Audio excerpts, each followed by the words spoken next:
What if the thing that's actually been holding you back isn't your circumstances, isn't your past, isn't even your lack of time or resources, but just this one quiet belief you've been carrying about who you are and what you're capable of? Hey guys, welcome to Sona Reads. I'm Sona, and this channel is basically my little corner of the internet, where I break down books that I genuinely think can change the way you see yourself and the world around you. And today's book is one that I keep coming back to, Mindset by Carol Dweck. So Carol Dweck is a psychologist who spent decades, like her whole career, studying why some people grow through hard things, while others just kinda shut down when life gets difficult. And what she found wasn't about IQ. It wasn't about privilege or talent or luck. It was about mindset. She basically found that every single one of us holds this belief, and a lot of the time we're not even aware of it, about whether our abilities are fixed or whether they can actually grow. And there are two types of mindsets in her framework: fixed and growth. People with a fixed mindset believe that your qualities are just kind of set in stone, like you're either smart or you're not, talented or you're not. And because of that, every situation in life starts to feel like a test, like you're constantly trying to prove yourself. And then people with a growth mindset believe that your abilities are kind of like a muscle. The more you use them, the stronger they get. So challenges aren't threatening. They're actually just opportunities to build something in yourself that wasn't there before. And before we get into the lessons, I just want to say that having a growth mindset doesn't mean you walk around positive and motivated 24/7. That's not realistic, and honestly, that's not what Dweck is saying at all. It also doesn't mean pretending that natural talent doesn't exist, because it does. Some people are naturally better at certain things, and that's just real. But here's the thing. A growth mindset reminds us that someone else's natural ability doesn't put a ceiling on what we can build. It just means they had a head start. That's it. And also, we're not operating from one mindset all the time. It's not like you're either fully fixed or fully growth. Most of us are somewhere in between. And it shifts depending on the situation. You might have a total growth mindset when it comes to your career, but go completely fixed when it comes to relationships. So as you're listening to these lessons, think about where in your life each one shows up for you. So let's get into the lessons I learned from this book. Lesson 1. Effort is not a sign of weakness. Okay, so this one I feel like a lot of us need to hear. In a fixed mindset, needing to work hard at something is almost like embarrassing. Like there's this quiet belief that if you were truly smart or naturally gifted, things would just come easily. And if you have to try really hard, that must mean you're not cut out for it. And I think so many of us have internalized that without even realizing it. But Dweck completely flips this. She says, effort isn't what you do when you lack talent. Effort is literally what creates talent. Like every single skill you have right now exists because at some point you put hours into it. You made mistakes, you kept going. And yes, some people might pick certain things up faster than others. That's real. But what Dweck found is that in the long run, the people who kept showing up consistently outgrew the ones who relied on natural ability alone. Effort compounds. Talent without effort eventually plateaus. So if you've been feeling like struggling means you're not meant for something, I really want you to sit with this lesson. Lesson 2. Failure is feedback, not identity. This one is something I'm still working through personally. So here's how the two mindsets experience failure differently. Fixed mindset says, I failed, therefore I am a failure. Growth mindset, on the other hand, says, I failed.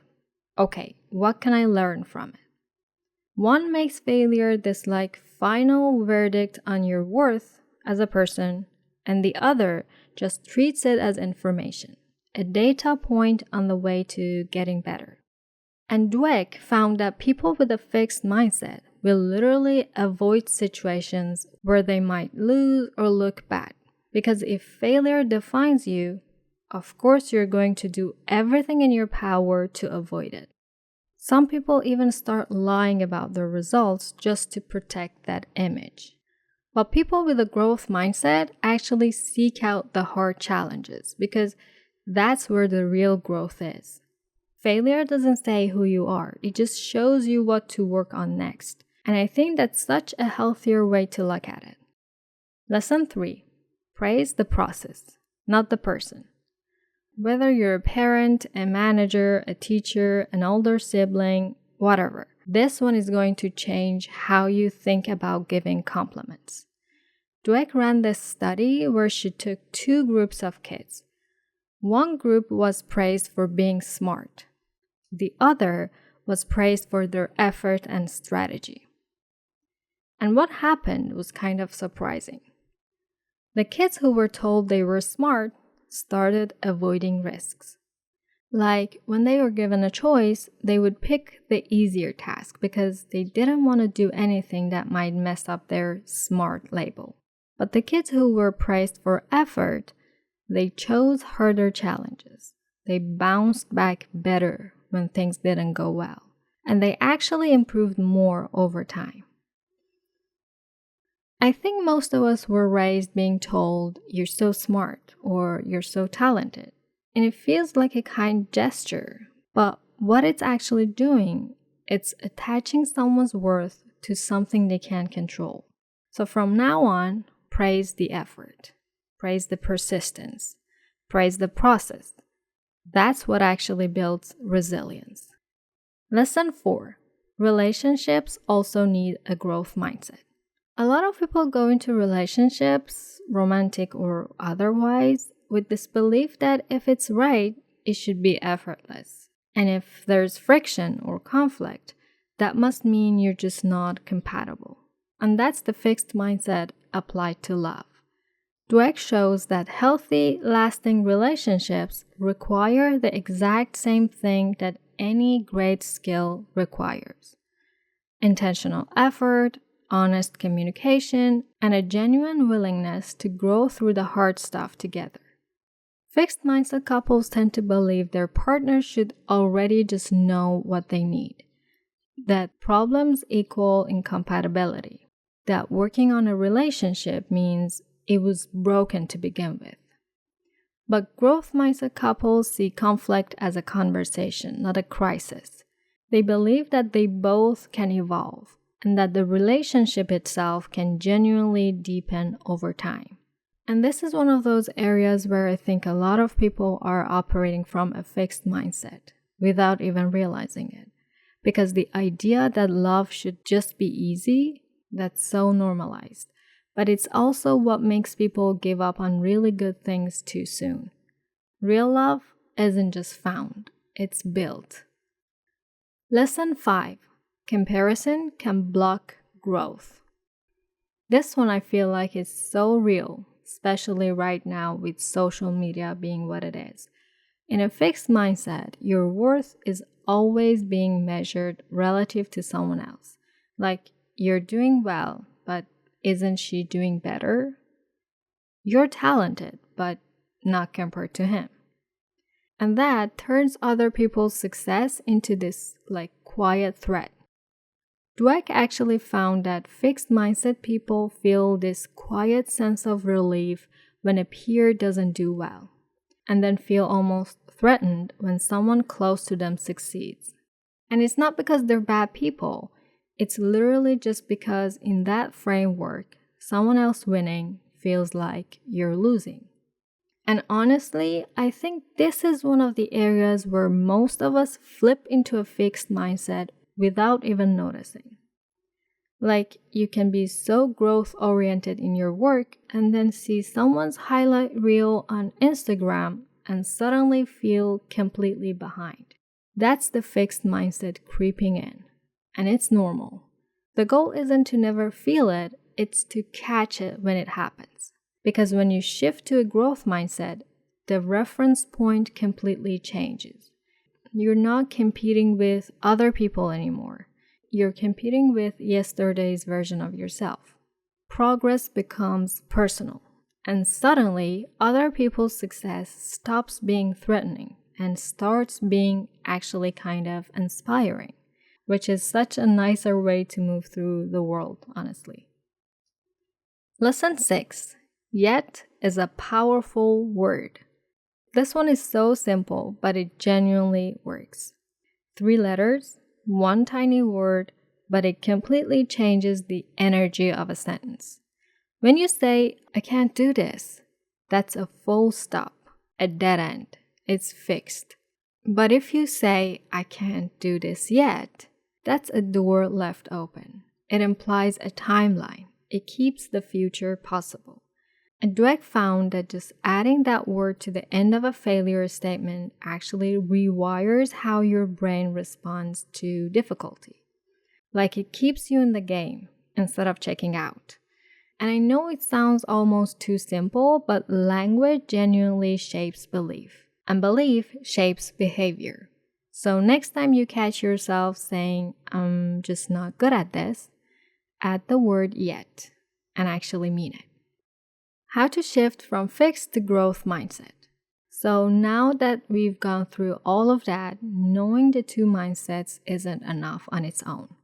The actual shift comes down to taking action. And I love how simple this is because it's something you can literally start doing today. Step 1. Awareness. Listen to your internal voice. So the first thing is just noticing what's going on in your head. Because that fixed mindset voice is there, whether we like it or not.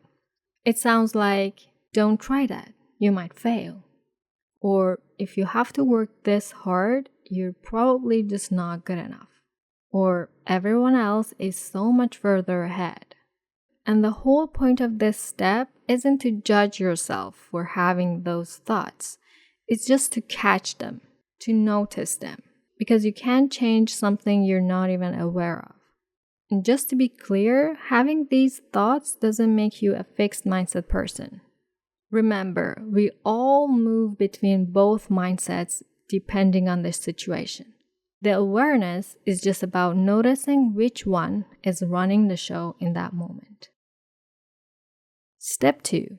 Reframe. Talk back with a growth mindset. Once you've caught the thought, you don't have to just believe it. That's the thing. You get to talk back. So when that voice says, I always mess things up, you respond with, I'm still figuring it out and that's okay. When it says, I'm not talented enough, you respond with, I haven't built that skill yet, but I will. When it says, I'm just not good at it, you respond with, that's a story I've been telling myself, not a fact. It feels a little awkward at first, honestly, but the more you do it, the more natural it becomes. Step 3. Execute. Take the growth mindset action. And this is the one that actually makes the difference, because awareness and reframing are great, but then you have to do the thing.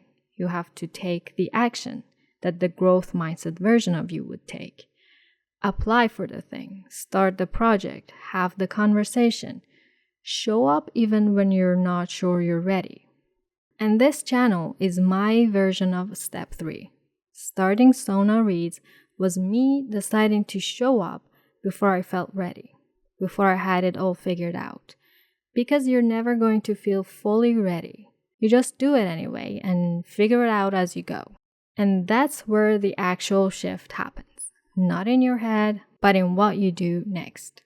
And just remember, every single person you admire, every person who seems like they just have it together, started exactly where you are right now. They heard the same doubtful voice. They just decided to talk back. And then they showed up anyway. I want to hear from you in the comments. What area of your life does your fixed mindset show up the most? Okay, if you made it to the end of this video, I really hope this gave you something to think about. Make sure to subscribe because I would love for you to be part of this little community we're building here. And I'll see you in the next one. Bye!